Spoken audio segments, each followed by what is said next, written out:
All right, I'm gonna give y'all my top 10 movies, and I'm gonna tell you right now, it's a crazy list. Um, Not for me, but I'm sure people will see it and be like, oh, brother, the fuck is this? Like, do you watch any movies? Yeah, I do. And these are the best ones. I promise you, these are the best movies. Okay, so my number one. And again, this is my list. This is my list. So my top 10 movies, it's not objective. Um, my number one movie of all time is The Hateful Eight from Quentin Tarantino. And funny enough, a lot of people say it's arguably his worst movie or one of his worst. Um, I think it's almost like a bottle episode in TV where like they have a low budget, so they just film the whole episode in one room.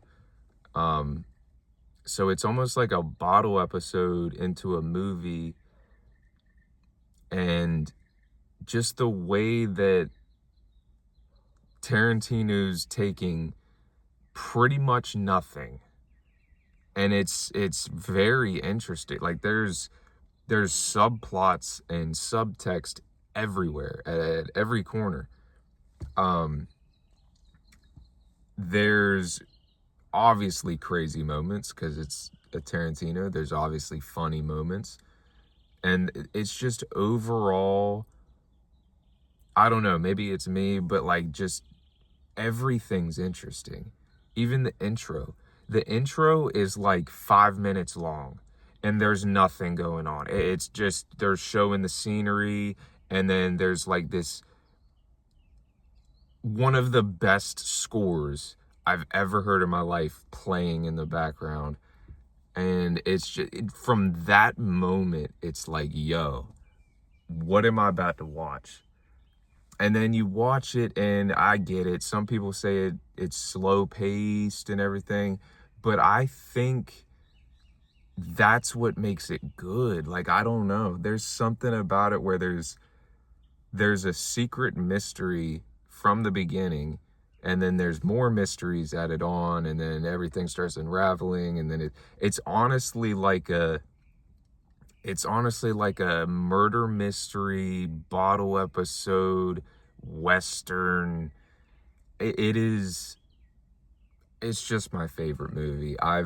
It's like 4 hours. The extended cut is like over 4 hours, and I've seen it at least 5 times. It's just, oh, it's so good, man. And then just a warning, the next like three are also Tarantino films. I think he just does it the best. I don't know. Everything, the dialogue, the scenes, the cinematography, the music. Holy shit, the music. Um, and that leads me into Inglourious Basterds, my second. Now, this could easily be my first, and it might be, but just for personal, The Hateful Eight has to go above. But Inglourious Basterds second. Um, this movie, it is, he won with this movie. This is the greatest idea for a movie that could ever be thought of.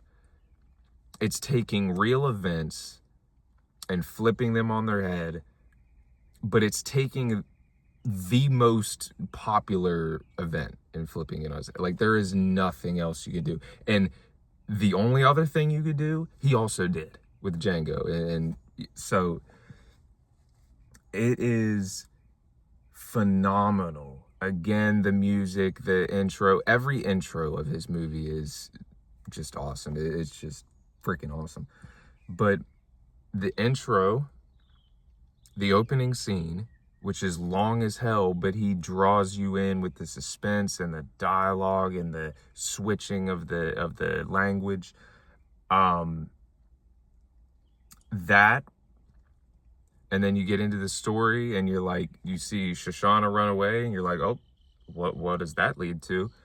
And then you go along, instantly, Hans Landa is insane, but incredibly intelligent. So you go on, you meet the bastards. They're badass. That their opening scene is awesome. It is like this hard rock classic comic. Like it's crazy how many things Tarantino can do in a movie where it probably should be very serious. But honestly, it's just, I don't know, he captures the realistic, like, not realistic, but like yeah, this sounds right. I don't know, man. It is phenomenal. The bar scene is incredible. Again, like 25-minute scene, and it doesn't feel like you're encapsulated. And then there's just several things. There's so many things. The scene where Shoshana's laughing as it's burning, that is one of the coolest things I've ever seen. The ending scene where Tarantino obviously gives a nod and goes, I think this might be my masterpiece. Dude, that guy is phenomenal. I mean, wow. These movies. So we'll go ahead and go into number 3, which is Kill Bill. I just include both volumes into one, it's one movie. But personally, volume 2 is the one that, it is volume 1. You get the action, a teensy bit of the story, not all of it, but just enough to understand. You get mostly action, but that's what made it cool. You also get the anime sequence, which is out of this world, different and awesome. But volume 2, you get all of that, but you also get character arcs. More of the subtext comes up, and it's more emotional, it's more personal. Like, probably the scene where she's buried alive and she's got to find her way out using Pai Mei's techniques, that is genuinely maybe my favorite scene ever, or what I would consider the best scene ever. Just the metaphor there is just absolutely incredible. But yeah, as one movie, it's very long, obviously, but like it is just awesome. Like, if you like anime, you'll love this movie. If you like action films, you'll love this movie. If you love samurai films, you'll love this movie. It's just awesome. The next, I would go Django, and basically the same reasons as in Inglourious Bastards. It's just a perfect story to create, and now nobody else can do it. So thanks a lot. But it is just turning history on its head in a beautiful way, and that might be that's probably the movie with the best acting. And there's been great acting in Tarantino's films, but that movie, oh my God, Jamie Foxx, Leonardo DiCaprio, probably maybe his best role. I mean, oh my God. And then Christoph Waltz. Christoph Waltz is a national freaking treasure. Oh, I don't know what else to say. It's basically the same reasonings as Inglourious Bastards. There's those scenes with the suspense, the long ones. There's the funny. There's the action. There's the crazy. There's just not much else to say. Now, after this, we are past the Tarantino suck off fest. So the next one would be Interstellar. This, for a long time, was my favorite movie. Like, this is my favorite movie ever. I don't know if it's because I watched it 300 million times, or maybe I watched these other movies and realized, like, okay, this and this. It is the best space movie ever, and I don't think it'll ever be topped. I haven't seen 2001: A Space Odyssey, but I'm telling you right now, I'm probably not going to like it more than Interstellar. It's just it's too extravagant, and it's taking something that we can't prove, but it is based on what we hypothesize about. So it's not like what you're seeing is like bogus. It's like, well, they say it could look like this. And yeah, so it's a legit film. I would say the first 40 minutes, 45 minutes maybe could have been cut a bit. I mean, every time I rewatch it, I pretty much skip the first 45 minutes. And then my only other gripe with it would be the ending. I think there's nothing that I would say like, oh, that ruins the movie, but there's something in the ending that is so dumb. I cannot, every time I see it, I just laugh.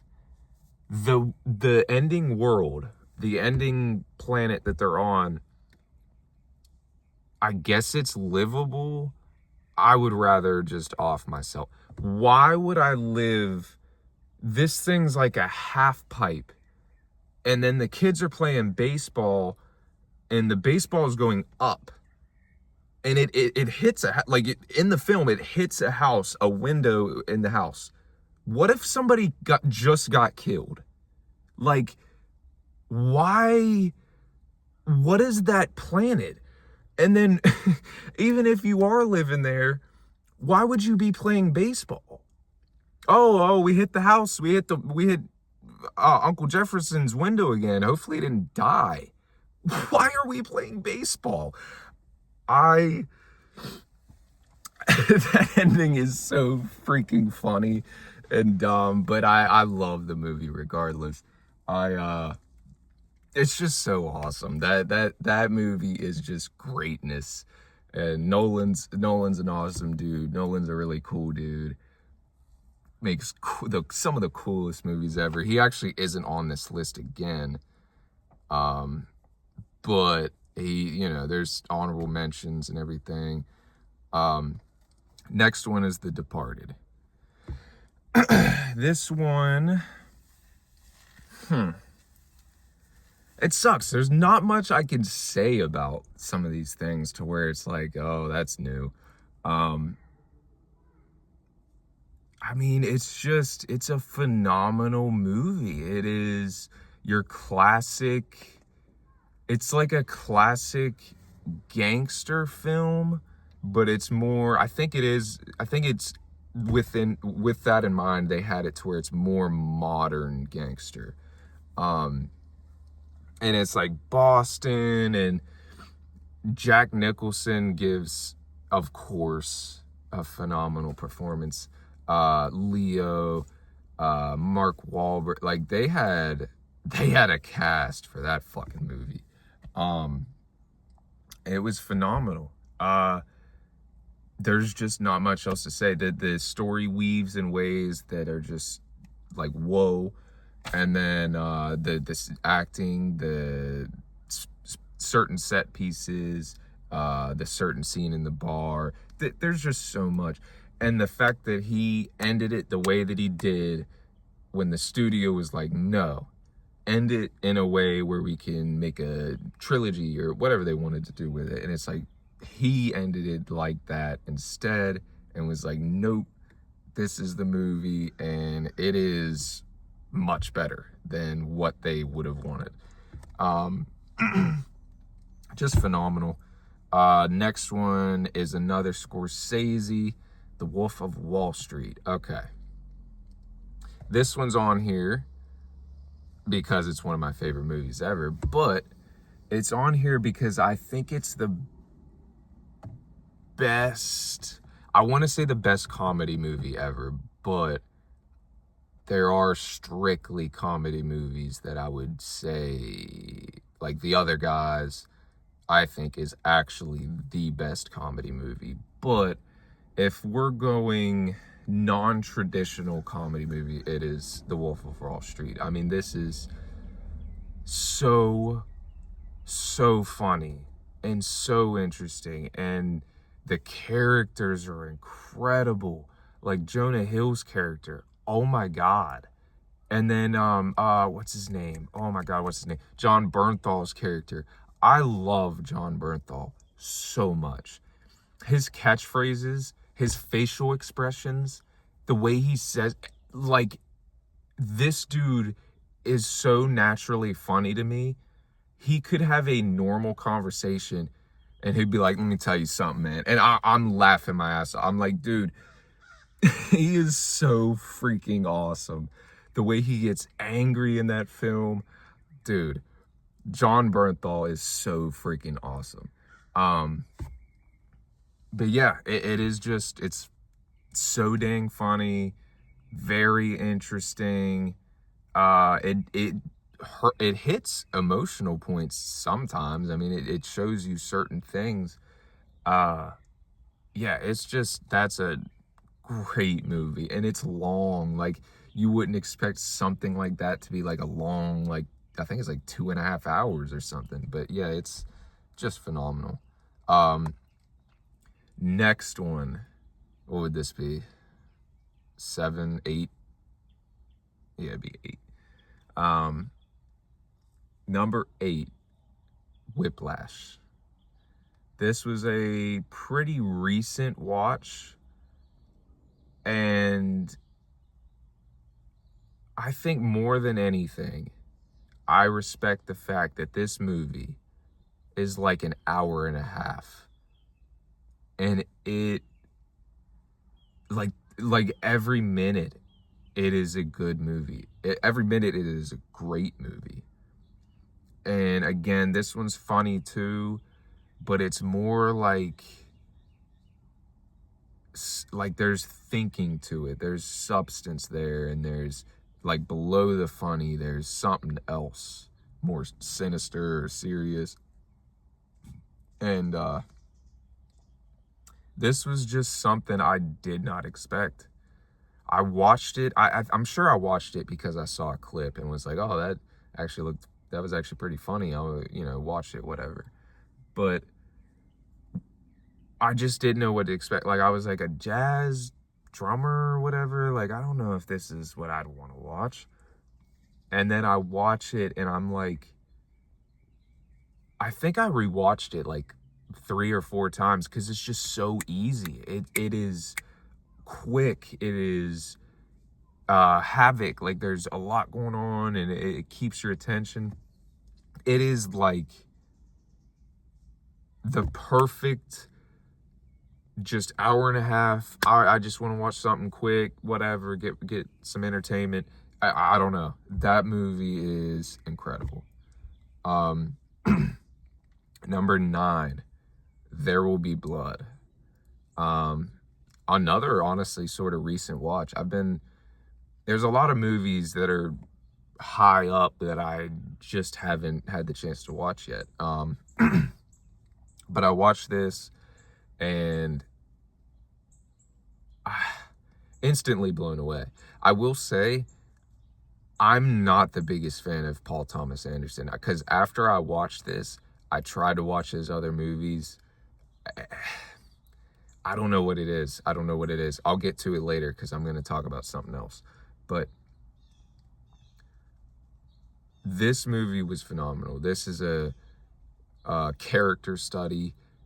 And it's just beautiful. Well, I don't know if beautiful is the right word, but like, it's awesome. Like, this dude hates everything and everybody, and he is on a path of just winning. Like, I'm winning, and that's it. So I don't know how to explain. Like, there's not much. People have been talking about this movie forever. It is just beautiful. Like, in the cinematography, the dialogue is great. The acting, of course, is phenomenal. And Tarantino, which he's on like the top 4, top 5 on my list, he came out and said Paul Dano was not good in There Will Be Blood. And I'm here to tell you he was rivaling Daniel Day-Lewis, if not surpassing him. So, well, no, okay. He was definitely rivaling, like he was right there with Daniel Day-Lewis. He wasn't, I'm not going to say he was surpassing him. But he was right there. I mean, he was great. He was great. But yeah, I mean, not much else to say. Top 10 of me, for me personally. Great movie, as is everything else on here. Number 10, I have Falling Down with, I think that's Michael Douglas in that movie. This is like, almost like There Will Be Blood, but a more realistic approach at it and a more modern approach at it. Like, it's very relatable. Very relatable. He just goes through the city dealing with inconveniences that are annoying, and he goes, okay, I'm gonna start just threatening people, and I think he kills people. I can't remember. It's been a while since I've watched this one, but I know it's fucking one of my favorites, top 10. But yeah, it's just another character study, another like psychological, like figuring this out, like what's humane, what's not. This is a great movie, and it's top 10 in me personally. I think the scene in McDonald's or whatever fast food it was is hilarious, because I cannot stand the fact that McDonald's stopped serving breakfast at mine. They stopped serving breakfast at 10:15. 10:15. Why would I go get a burger at 10:16? It's still breakfast time in my eyes. Why would I get a burger? Like, there's no way. They're getting killed in sales. There's no way they're thriving from 10:15 to 11. Nobody's doing that. But I'm gonna rattle off some honorable mentions, because this is honestly a long ass video. Like, what the hell? So Once Upon a Time in Hollywood, another Tarantino. I would throw it in there. It's just not better than it. I wouldn't put it above anything else. Casino, great movie, same thing. I just wouldn't put it above anything else. The Shining, I would more so give props to that. I don't think I would ever put that in my top 10. But that is like, outside of my own personal opinion, that probably is a top 10 movie of all time. A Clockwork Orange, I think I understood the message of that movie more than Kubrick himself, because the way he said it, I was like, dude, that's not what the movie means. I'm sorry. Like, that's not what the movie means. So I have a different meaning and love for that movie. The Usual Suspects, that could easily replace Falling Down, because that movie is just incredible and a crazy twist. Fences, I watched recently. Maybe the best dialogue I've ever heard. That I mean, just everything was hitting. Get Out, maybe probably right up there, right next to The Shining in terms of like a change the genre horror film. And then I want to give out shout outs to the 2025 films that I liked the most. My top 3 from 2025 would be Marty Supreme. Not in order. I don't know exactly the order. Marty Supreme, Sinners, and The Housemaid. Which I'm sure that last one comes as a shock, but I just really enjoyed that movie. I don't know why. I went into it like, whatever, this probably is going to suck. But I watched it and was like, the acting is phenomenal from, what's her name? Even if I remembered her name, I do not know how to pronounce it. But she is, what is her name? She is phenomenal. Oh, Amy Seyfried. I don't know how to say her last name. Seyfried. It's either Seyfried or Seyfried. Or maybe it's Seyfried or Seyfried. I don't fucking know. But yeah, she was phenomenal in the movie. She was absolutely phenomenal. The script, the story was, I liked that movie. I really liked that movie. Sinners absolutely blew me away. That's one where when you watch it for the first time, it's like, this is the greatest thing I've ever seen. But then when you watch it a few times, you're like, okay, settle down. It's great, but my main thing about the movie is the music is used in a different way that I've never seen music used in a movie before. And there's other directorial things that I'm like, that's different, that's new. And I really respect this movie. I think Sinners is going to be looked back at as like very influential, like maybe the most influential of the 2020s. And then Marty Supreme was probably my favorite movie of 2025. It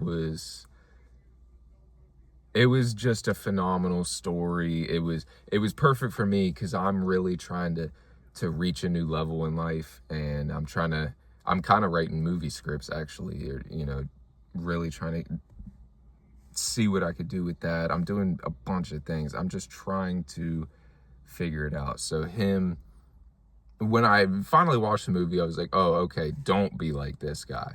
But in the trailers, the stuff that he was saying, where it was like, man, I don't care, I'm going my path, essentially saying that, that stuff really moved me.